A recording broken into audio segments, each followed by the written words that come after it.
En el nombre del Padre, del Hijo y del Espíritu Santo. Amén. Señor Jesús, te damos gracias porque nos permites estar reunidos en esta tarde.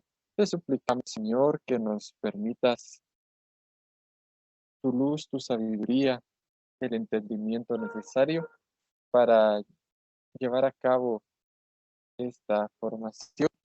Te suplicamos, Señor, que nos envíes tu Espíritu Santo iluminador para que comprendamos y sepamos escudriñar tu Santa Escritura, y podamos comprender y hacer vida sobre todo lo que estemos aprendiendo. Esto lo pedimos por Jesucristo nuestro Señor. Amén. Gloria al Padre y al Hijo y al Espíritu Santo, como al principio, ahora y siempre, por los siglos de los siglos. Amén. Vamos a ver un texto evangélico, así es que si tienen a la mano su Sagrada Escritura, vamos a buscar el texto de Mateo, Evangelio según San Mateo.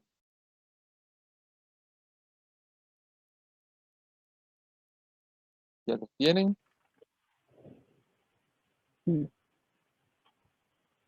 Evangelio según San Mateo, capítulo 25.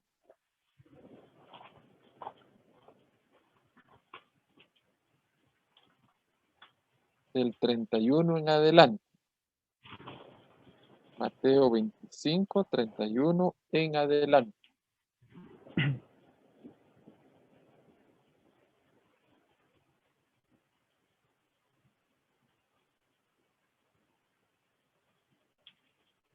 ¿Estamos por ahí ya? Ya. Sí, estamos. Sí.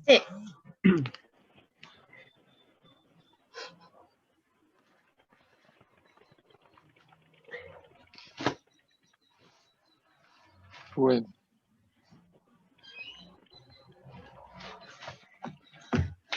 Disculpe, escuché recortado. Capítulo 25, versículos del 31 en adelante. Gracias.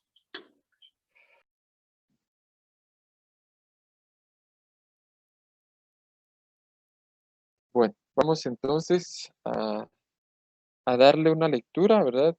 Sería hasta el versículo 46. Quisiera que alguno que tenga la versión de la Biblia de Jerusalén, alguien que tenga Jerusalén, que nos haga favor de hacer la lectura.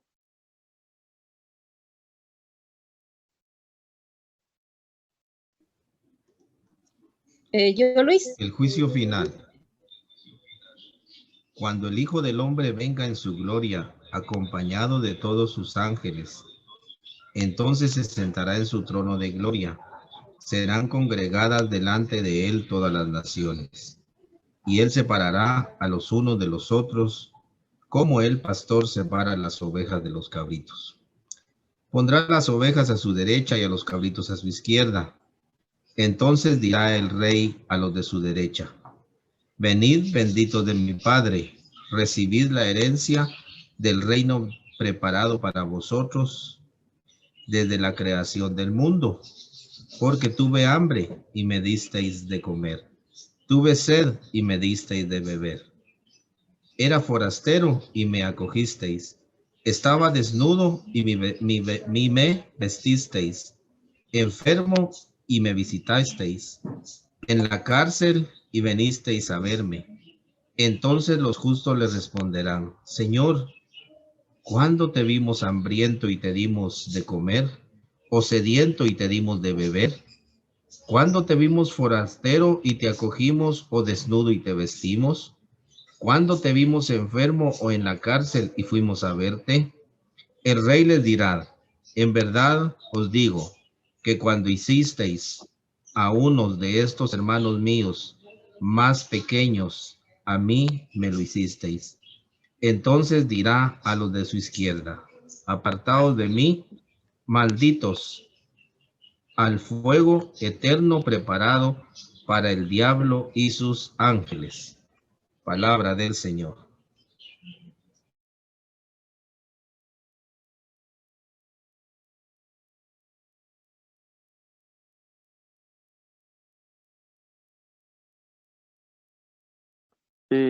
Hasta el final sería, hermano, hasta el versículo 46. Sí, perdón, hermano. Porque tuve hambre y no me disteis de comer. Tuve sed y no me disteis de beber. Era forastero y no me acogisteis. Estaba desnudo y no me vestisteis. Enfermo y en la cárcel y no me visitasteis. Entonces dirán estos: Señor, ¿cuándo te vimos hambriento o sediento o desnudo o enfermo en la cárcel y no te asistimos? Y él entonces le responderá: en verdad os digo que cuando dejasteis de hacer con uno de estos más pequeños, también conmigo dejasteis de hacerlo.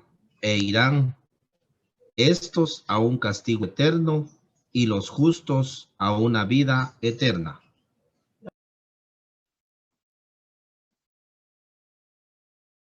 Muy bien, muchas gracias. Ahora sí escuchamos ya completo el texto que vamos a estudiar esta tarde. Y bueno, le hemos dado una leída. El título que le propone la Biblia de Jerusalén a este texto, ¿cuál sería? El juicio final. Entonces, si lo tratáramos literalistamente, ¿cómo podríamos tratar este texto? ¿Qué podríamos decir? Si lo tomamos literalistamente, vamos a decir, bueno, todos vamos a ser cabras u ovejas en ese tiempo, ¿verdad? Si lo tomamos literalistamente. Pero como nos estamos acercando de una manera de interpretación de la Sagrada Escritura, de una manera literal, pues vamos a estudiar de qué se trata este texto. ¿Qué nos está queriendo decir? Nos está queriendo poner un ejemplo. Ah, eso ya cambia. Porque entonces sabemos que no somos ovejas ni cabras, ¿verdad? Sino que se trata de un texto para poner un ejemplo. De igual manera, que así exactamente vaya a suceder, no lo podemos decir, no podemos decir de que exactamente como lo está narrando aquí San Mateo, vaya a ser. Recordemos que en el texto, este texto está situado dentro del discurso escatológico. ¿Y qué significa escatología?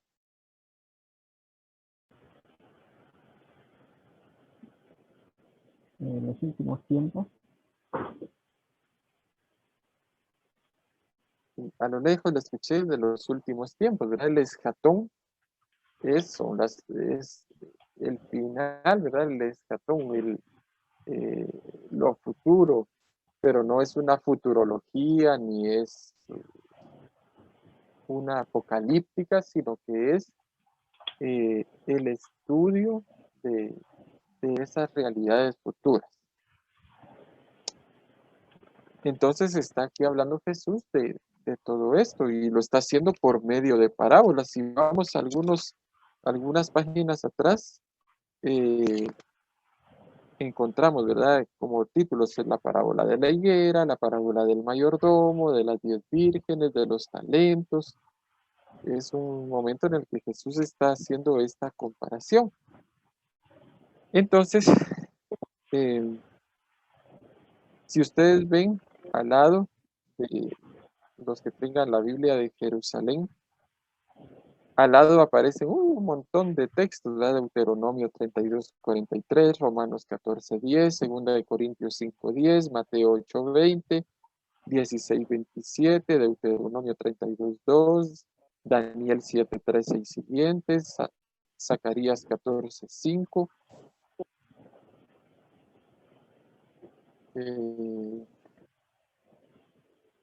Mateo 24:31, Génesis 30:40, Ezequiel 34:17.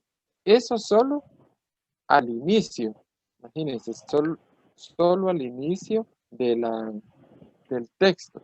Más adelante, en el versículo 34, está Romanos 8:17. Más adelante, Efesios 1:4, Isaías 58, Job 31, Proverbios, Zacarías, Mateo, Lucas, Juan, Hechos, Job y Daniel y Juan al final.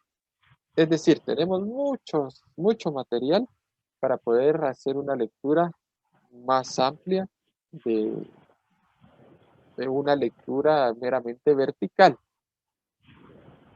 Yo quisiera que los que tengan poco sonido ambiente a su alrededor, es decir, que no haya alguna interrupción ahí, ¿verdad? Que esté ladrando un perro, que esté alguno de nuestros niños jugando, o música, qué sé yo, puedan encender su micrófono para que logremos dialogar, ¿verdad? Y no tardarnos tanto en lo que yo pregunto y bueno, la primera respuesta que surge, esa es la que demos. Así es que puedan conectar su micrófono.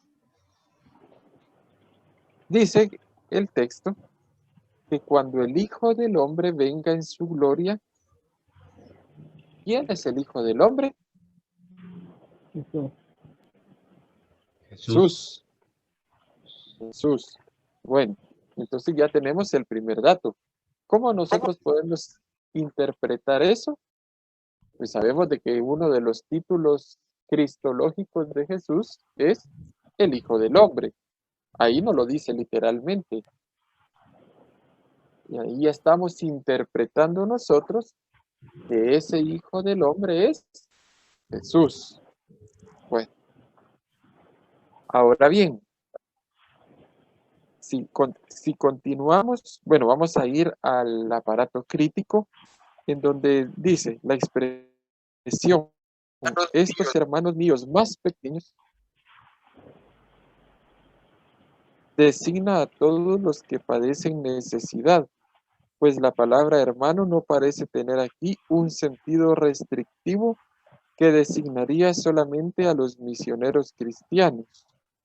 Esta vigorosa escena dramática incluye elementos parabólicos, el pastor, las ovejas y los cabritos, pero no podemos minimizar la importancia de este texto reduciéndolo a una simple parábola, y mucho menos podemos tomarla como una descripción cinematográfica del juicio.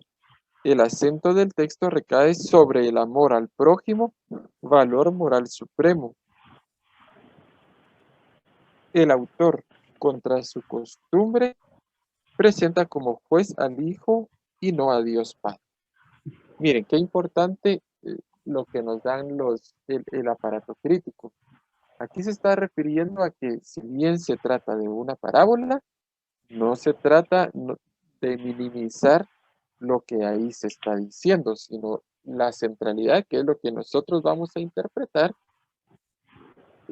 está más que en una parábola, en lo que se nos quiere decir en este texto.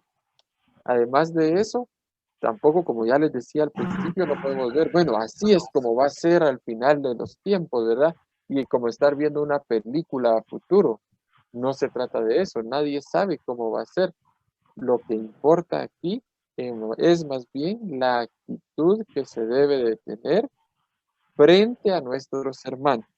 Bueno, luego en el 25:32 aparece otro asterisquito donde dice, entonces serán congregadas delante de él todas las naciones. ¿Delante de quién? Del Hijo del Hombre. Todos los hombres de todos los tiempos. La resurrección de los muertos no se menciona, pero se debe suponer. Es decir, se supone que en ese momento será la resurrección de todos y donde, según las obras de cada uno, van a ser divididos. Yo leía a un autor que olvido el apellido, pero hablando del juicio final, habla de que nosotros vamos a ser juzgados, basándose en este texto, juzgados por nuestras obras, pero a pesar de eso, vamos a ser salvados o ya somos salvados por pura misericordia y gracia de Dios. Es decir, las obras, si realmente, por eso se nos va a juzgar, claro está, No es que nosotros por nuestras obras nos vayamos a salvar, es decir, yo es que yo he sido bueno, entonces yo de seguro me voy para el cielo. No es así. Nosotros por misericordia, por gracia, hemos sido salvados. Y por consiguiente, esas obras dan muestra de que nosotros hemos aceptado esa salvación y esa salvación da frutos en nosotros.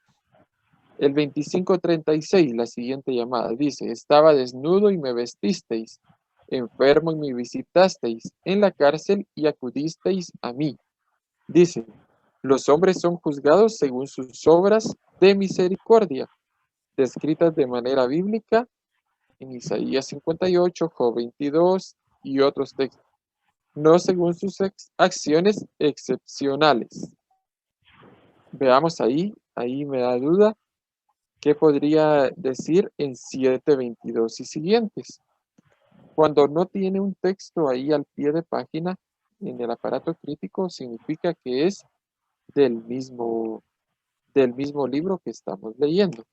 Entonces nos manda a 7:22. Veamos qué dice 7:22. Dice así. Muchos me dirán aquel día, Señor, Señor, ¿no profetizamos en tu nombre y en tu nombre expulsamos demonios y en tu nombre hicimos muchos milagros? Pero entonces les declararé, jamás os conocí, apartados de mí, malhechores. Miren qué cuestión. Lo que estamos viendo aquí es una actitud constante, un estilo de vida en el que nosotros podemos vivir. Y aquel otro puede decir, bueno, yo profeticé un día, pero me olvidé de mi prójimo. Yo expulsé demonios, pero me olvidé de acudir al prójimo como viendo al mismo Señor. Entonces, esas acciones que son esporádicas, que son momentáneas, que son de vez en cuando, no son las que van a valer como obras de misericordia. De aquí, de este texto, es de donde nace las obras de misericordia corporales, por lo menos algunas de ellas. Dar de comer al hambriento, dar de beber al sediento, vestir al desnudo, dar posada al peregrino, curar al enfermo. Ahí están las obras de misericordia. Y bueno, vamos a continuar aquí, vamos a ver. Esa era la última llamada, esa era la última llamada al aparato crítico. Bueno, ¿qué podemos decir luego de tener esta visión global? ¿Qué podemos decir después de acercarnos en un primer momento? Vemos entonces que unos, que son los puestos al lado derecho, son comparados con las ovejas, aquellos que hacen la voluntad del Señor y lo han reconocido en el prójimo. Y a su izquierda están, por el contrario, aquellos que no lo han reconocido y no han actuado conforme a la misericordia del Señor. ¿Será que esto es es un texto abstracto, hermanos? Es decir, abstracto me refiero a que es, ay, qué bonito que fuera así, o es un mandato que podemos nosotros incorporar a nuestra vida.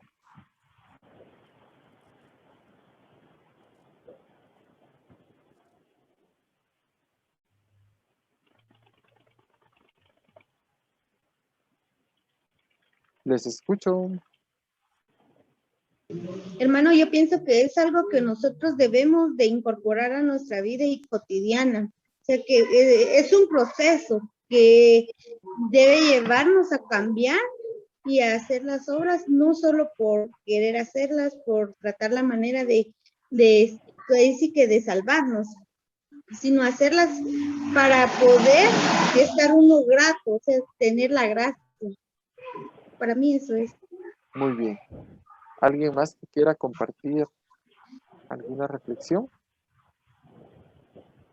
Yo estaba analizando que, por ejemplo, en el caso cuando dice expulsamos demonios en tu nombre, ahí, si se hace posible, fue en el fondo una acción de Dios, porque el ser humano no tiene en el fondo poder para hacerlo.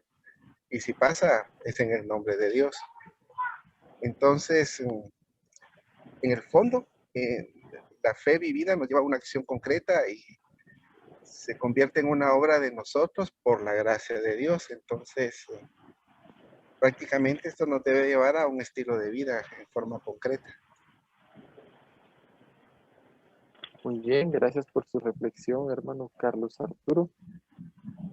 Aunque yo difiero un poquito de la acción de Dios. Jesús mandó a sus discípulos en alguna ocasión y se recuerdan que dijeron, mira Señor, nosotros no hemos podido expulsar a este demonio. Y llega Jesús y le dice que saliera y sale. ¿Qué es lo que dice Jesús ahí? ¿Será que Jesús lo expulsa porque es Dios o por qué lo expulsa? Que esa clase de espíritu solo se va con Entonces, Dios. ayuno y oración. Es exactamente, no sé quién nos habló por ahí, pero dice que esos espíritus solo salen con ayuno y oración. ¿Y esas acciones son de Dios o son acciones del hombre? Sí, Dios. De nosotros, del hombre. No es Dios el que ayuna, no es Dios el que hace oración. Somos nosotros como humanos que nos vemos fortalecidos con estas dos acciones. Es decir, si bien Dios, claro, Dios es el que nos da los poderes, las potestades, pero es el hombre al final de cuentas que con su realidad humana colabora con Dios para hacer tal acción. En algún momento yo escuchaba sobre que Dios necesita de hombres. Por ejemplo, yo les pregunto, ¿quién es el que bautiza? Por ejemplo, ¿quién es el que bautiza o quién es el que perdona en el momento de la confesión? Es Jesús, pero que lo hace a través del sacerdote. Jesús a través de una persona. Es decir, es acción ciertamente de Dios, pero si no estuviera ese sacerdote, ¿será que solo así se podría realizar tal o cual sacramento? Yo no puedo decir, yo me bautizo en el nombre del Padre. Eso no se puede. Tiene que haber alguien más que bautice. Bueno, en el caso del bautismo, por ejemplo. En el caso, por ejemplo, de la Eucaristía, el sacerdote con la imposición de las manos hace posible que Dios se haga presente. Cierto, Dios lo puede hacer todo, pero no vamos a caer también, como hablábamos la vez pasada, y ya vieron de que ahí vamos poquito a poquito entrando en la idea de que ciertamente Dios actúa, pero no como un intervencionista. Es decir, no es Él el que baja y hace la expulsión, sino que siempre necesita de alguien que expulse a los demonios. Por ejemplo, en este caso muy particular. Pero es el hombre quien también, con su esfuerzo, poco, digamos, le da ayuno y oración en el caso de este ejemplo que les he puesto, el que también pone de su parte para que esto pueda suceder. Otro ejemplo, Dios nos dejó en la tierra para hacerla fecunda y para que, bueno, para al hombre y la mujer tuvieran hijos. ¿Será que Dios entonces baja cada vez que hay un niño? No. Él dejó al hombre para que él sea el que se reproduzca. ¿Ya? Bueno. Entonces, volviendo a nuestro texto. Hay unas obras que son las que se mencionan acá, que son acciones que el hombre debe ir cumpliendo, pero no como un cumplimiento por miedo o algo así, porque si no quedamos en lo mismo, sino que se trata de unas acciones que surgen del agradecimiento al Señor, del agradecimiento de esa salvación que ya hemos indicado.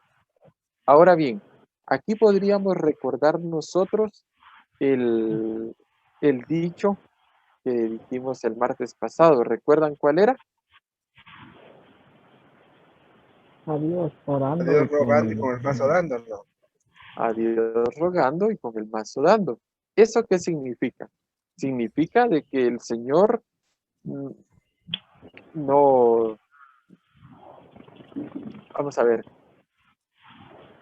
la acción del hombre, en este caso, de darle de comer al hambriento, de darle de beber al sediento, ¿a quién le está dando esa atención el hombre o no le está dando en el caso de aquel que no lo hizo? ¿A quién lo está haciendo o no haciendo? Y Jesús dice, cuando lo hacen por alguno de ellos, por mí lo están haciendo. Cuando lo hacen con uno de ellos, ¿a quién dice? A Jesús mismo. Entonces yo voy al templo y le ofrezco a él, ¿o a quién dice? ¿A quién es? Al mismo Jesús. No. ¿A quién es al primer beneficiario, digamos? ¿A quién hay que hacerlo? Hombre. ¿A Jesús o a quién? Al prójimo. Al prójimo, exactamente.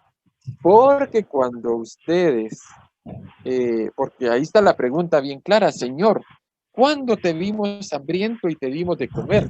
¿Es al mismo Jesús en persona, al que tiene las llagas en sus manos, en sus pies? ¿Es a él mismo o a quién es? Es a nuestro prójimo. Y entonces él dice, les aseguro que cuando hicieron a uno de estos hermanos míos más pequeños, a mí me lo hicieron. Es decir, miren qué importante, no es como si a mí me lo estuvieran haciendo, no, es a mí mismo al que están atendiendo. Es importante entonces, queridos hermanos, quitarnos de la cabeza de que yo en el templo actúo de una manera porque ahí es lo religioso y afuera puedo tratar a mi hermano como yo quiera, o ignorarlo, o tratarlo mal, o pasar inadvertido, sino que es aquello que yo voy a celebrar a la Eucaristía debe iluminar el resto de mi vida cotidiana. Porque podemos decir, bueno, yo voy a la iglesia el domingo, pero entre semana voy a mi trabajo y soy un corrupto y trato mal a los empleados, y en el caso de que yo soy jefe, o en el caso de que soy de atención al cliente, trato mal a mis empleados, perdón, a mis clientes, a la gente con la que yo trabajo, o pido mordida, o entonces eso es llevar un doblez de vida. Por un lado estoy viviendo una historia pagana y por otro lado una historia religiosa, digámoslo así. Y la idea es de que en mi propia vida, en la vida cotidiana, en la vida con mi familia, en la vida con el prójimo, en la vida con el necesitado, pues yo dé testimonio de que soy cristiano. ¿De qué me sirve ir al templo y comulgo tan piadosamente? Y si ahí mismo en la iglesia estoy diciendo, ay, si ahí está don fulano y él no debería de comulgar. O voy a mi casa y llego reclamando de que cualquier cosa, no sé, alguna dificultad, veo en la puerta del templo aquel bolito, aquel necesitado, y le decimos, ay, no, aléjate de mí. Ahí es donde está Cristo. Si vamos a este texto, porque yo estuve hambriento, estuve sediento, estuve a tu puerta y no me atendiste. ¿Se dan cuenta cómo nosotros podemos ir viviendo una vida como en dos niveles? La idea sería de hacer un solo nivel, que nuestra vida sea también historia de salvación, que nuestra vida sea también la manera de iluminar,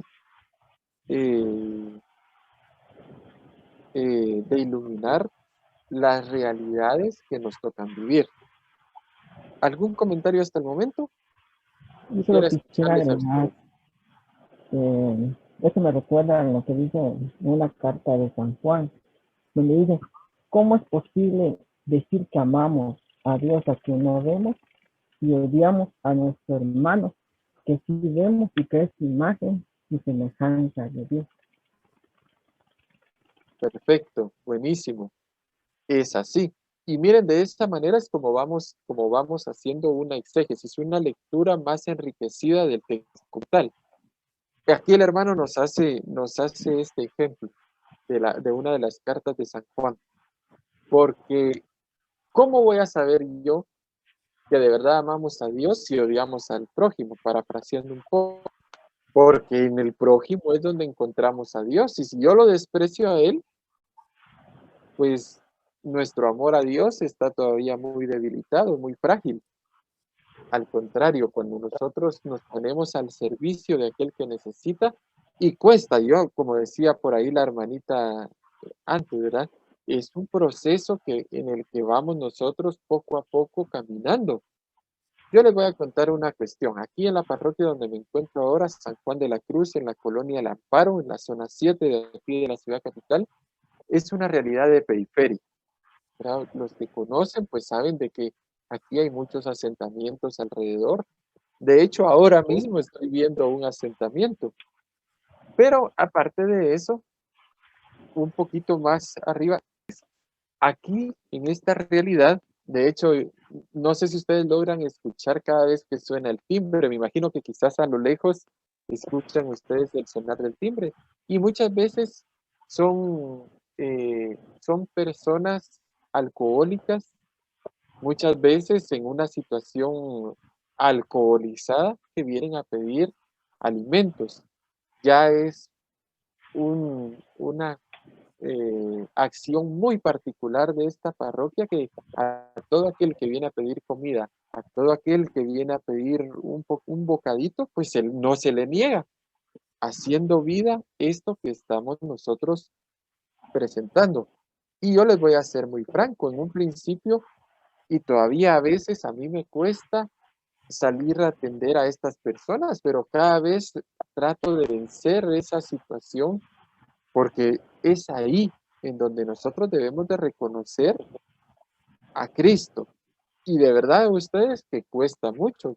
Por eso muchas veces nosotros los cristianos se nos propone, se nos invita, se nos anima a que podamos hacer un poco de apostolado. ¿Para qué? Para hacer vida el Evangelio.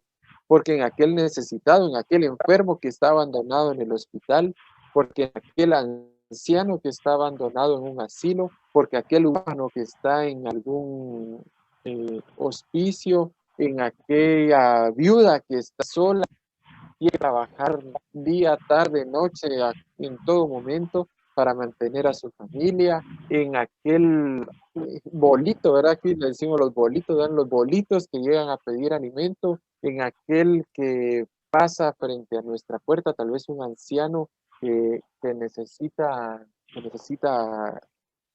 bueno, sobrevivir, que ni siquiera es vivir, sino sobrevivir, y nos pasa vendiendo. Muchas veces nosotros nos animamos a tratarlos mal.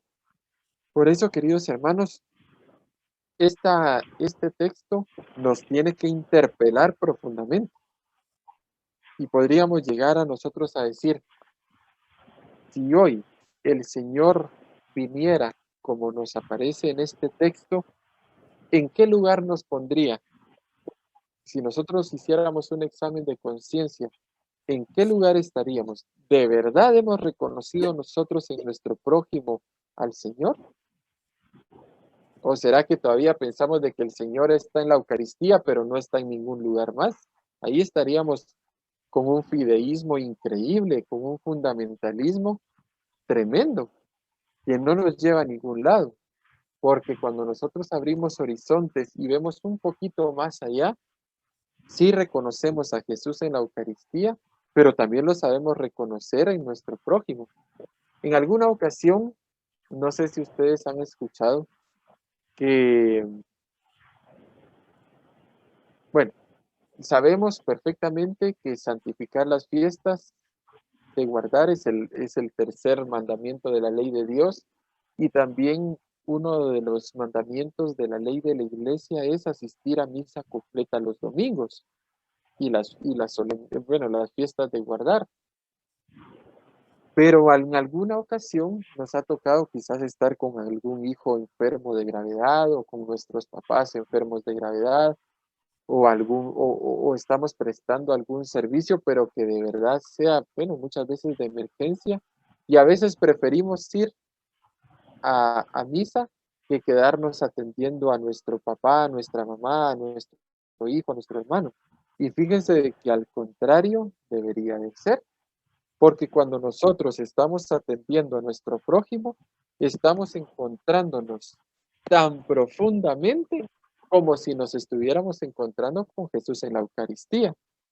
Y aquí saco a colación de nuevo este versículo 40.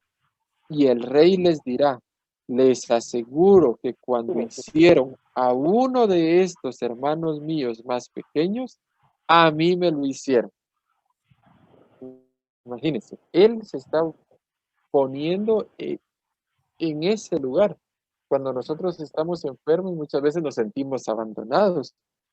Y sin embargo, Jesús está con nosotros porque Él mismo se identifica con el pobre, con el necesitado, con el enfermo, con el moribundo, con aquel que está necesitado.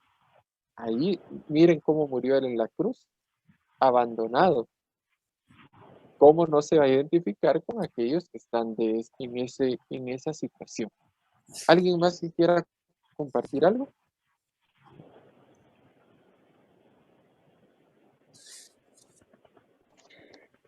Yo quisiera volver, retroceder un poquito a lo que se hablaba con relación a los sacramentos. Tengo una pregunta. Sí. Por ejemplo, si no tengo, estoy en un lugar muy aislado, muy remoto, de una aldea, etcétera, que los hay, y hay una persona que necesita el bautismo porque está en peligro de muerte o algún riesgo de esos, ¿puede una persona particular bautizada proporcionar el sacramento? Gracias.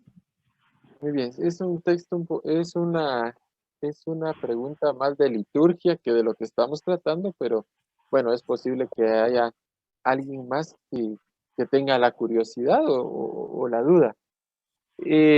Nosotros desde nuestro bautismo hemos sido de la trianmúnera que le llamamos, ¿verdad? Hemos sido ungidos como sacerdotes, profetas y reyes.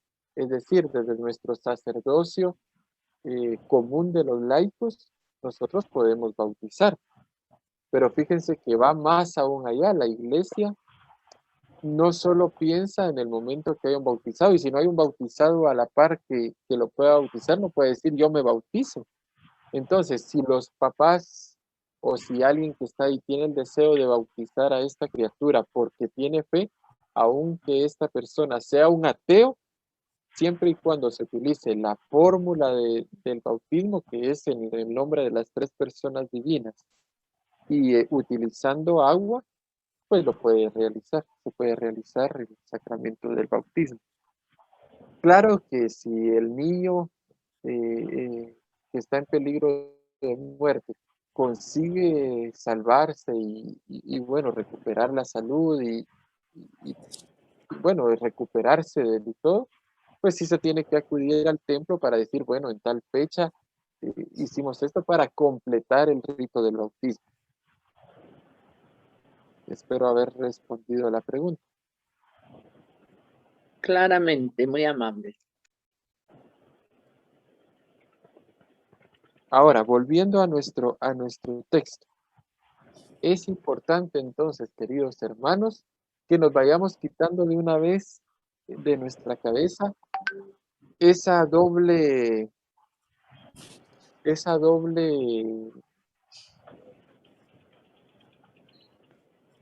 concepción, eso es lo que quería decir, esa doble concepción de la historia, que por un lado es historia divina o sagrada, y por otro historia pagana.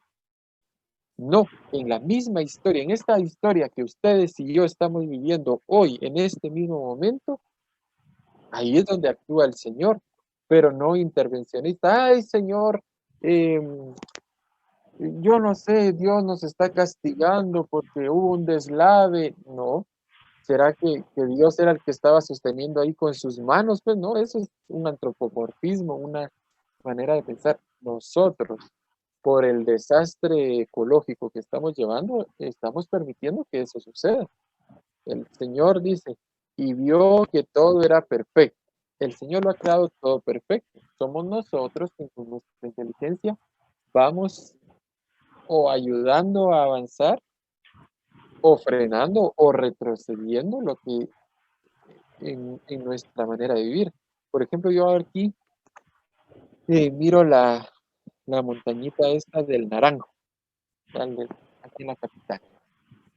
Y poco a poco se va viendo cómo la van destrozando y cómo se va despoblando de árboles y poblando de cemento, ¿verdad? De bodegas, de casas. ¿Y qué es el consumismo? Esta sociedad actual que lo que quiere es dinero y dinero y dinero y acaparar, y no importa si es destruir la naturaleza.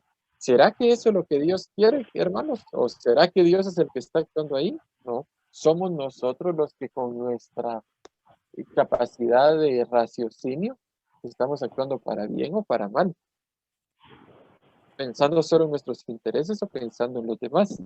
Y por eso nos cae como anillo al dedo, porque ustedes me vieron necesitado y no me atendieron. Y es el mismo Señor el que nos está hablando ahí. Así es que, queridos hermanos, cuando nos acerquemos a estos textos tenemos que hacer un acercamiento así, abierto, y pensando de que el Señor se presenta verdaderamente en nuestro prójimo. ¿Alguien más? ¿Alguna consideración final?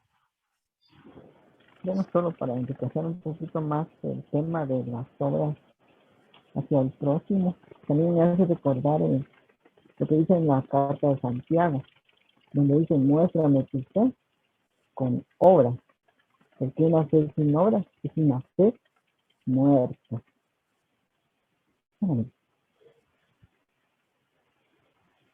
Muy bien, muchas gracias.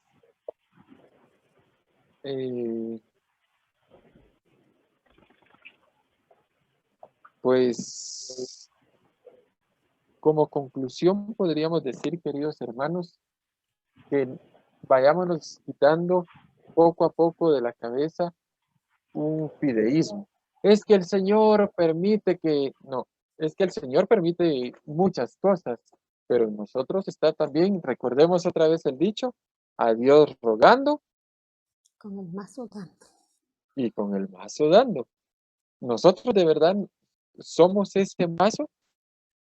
Es cierto, está bien rogar, está bien pedirle al Señor por las situaciones, pero ¿qué estamos haciendo? Ay, Señor, quita la pobreza. Sí, pero ¿qué estás haciendo tú para quitar la pobreza? Ay, es que cuántos hambrientos hay en el mundo. Dios no nos quiere. No, ¿qué estás haciendo tú para que haya menos hambre? Ahí es donde viene la verdadera interpretación de esto que se nos dice. Porque si no, podría haber y decirnos, bueno, es que su Dios es un Dios impotente o es un Dios sádico, que son como las dos posturas. Sádico, ¿por qué? Porque viendo que hay una necesidad, no quiere ayudar. Entonces es un sádico porque le gusta el sufrimiento de aquellos que están ahí. O al contrario, bueno, esto es pudiendo, no quiere. Y la otra sería, queriendo, no puede. Es decir, bueno, es que él quisiera ayudar, pero no puede. Entonces es un Dios impotente, no es un todopoderoso. Pero resulta que ahí es donde entramos nosotros, como aquella metáfora que seguramente más de alguno la conoce, ¿verdad?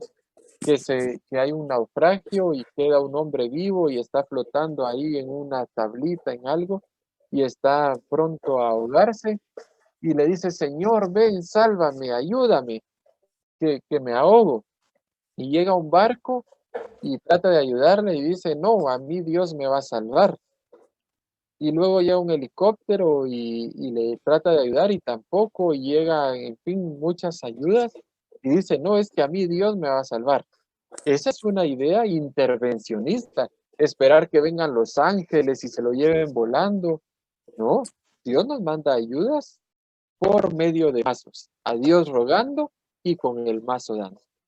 Así es que, queridos hermanos, quédense ustedes rumiando, ¿verdad? Quédense ustedes masticando este texto que hemos leído hoy y que de verdad sea una interpelación. Si nosotros estamos fragmentados, si estamos por un lado historia sagrada, ¿verdad? Sí, yo voy al templo y le dedico 1 hora al Señor el domingo y qué bonito y me elevo ahí, pero cuando salgo ya salgo empujando a la gente, maltratando, diciendo cosas feas. ¿Cómo es eso? ¿Tan fragmentados vamos a estar? ¿O aquello que estamos viviendo en la Eucaristía debe llenarnos para ir a nuestros ambientes y cuando te ofrezcan mordida por un trámite que tú tienes que decir, digas no? O cuando tú tengas que hacer tu trabajo, pues te pongas a hacerlo de verdad. O cuando te toque servir a tu esposo, lo hagas con alegría. Cuando te toque llegar con tus hijos, lo hagas con entusiasmo. Ahí es donde nosotros estamos dando muestras de que somos de verdad cristianos y que estamos haciendo, claro, una lectura aterrizada de la Sagrada Escritura, que no se queda, ay, qué bonita la parábola, ¿verdad? La parábola, sí, no. En realidad yo estoy viviendo, estoy haciendo vida, eso que estoy leyendo. Así es que, queridos hermanos, esto ha sido por hoy. Sigan pensándose en esto que estamos viendo. Y si tienen alguna duda, algún comentario, algo que ustedes quisieran, no sé, tal vez de aquí al martes se les ocurre alguna pregunta, pues escríbanle ahí a Patti, ¿verdad? Que ustedes la conocen ahí por el grupo de- que tienen del centro de formación, o escriban en el grupo para que me hagan llegar sus sugerencias, sus preguntas. Decirles también que tenemos ya solo 2 clases más. Miren cómo se fue el tiempo de rapidísimo. Así es que, primeramente Dios, si no hay alguna pregunta más, algún comentario, pues iríamos finalizando. Ninguno. En el nombre del Padre, del Hijo, del Espíritu Santo. Amén. Señor, te damos gracias por esta hermosa tarde que nos has permitido poder conocer un poco más de ti, entender un poco más de tu palabra y llevarla a cabo sería lo más ideal. Señor, permítenos hacer este pequeño esfuerzo para poder estar en gracia, Padre. Te damos gracias, Padre amado, porque tú has sido bueno, porque nos has dado amor y sobre todo, Padre, permítenos seguir caminando en este camino hacia tu encuentro, Señor. Te damos gracias. A ti, Virgen María, te damos gracias también porque has puesto a este hombre, hijo de Dios, en nuestro camino y nos ha enseñado la bondad, el amor, la esperanza y en ella podemos alcanzar la fe, Señor. Todo te damos gracias, Señor, en el nombre del Padre, del Hijo, del Espíritu Santo. Amén. Amén.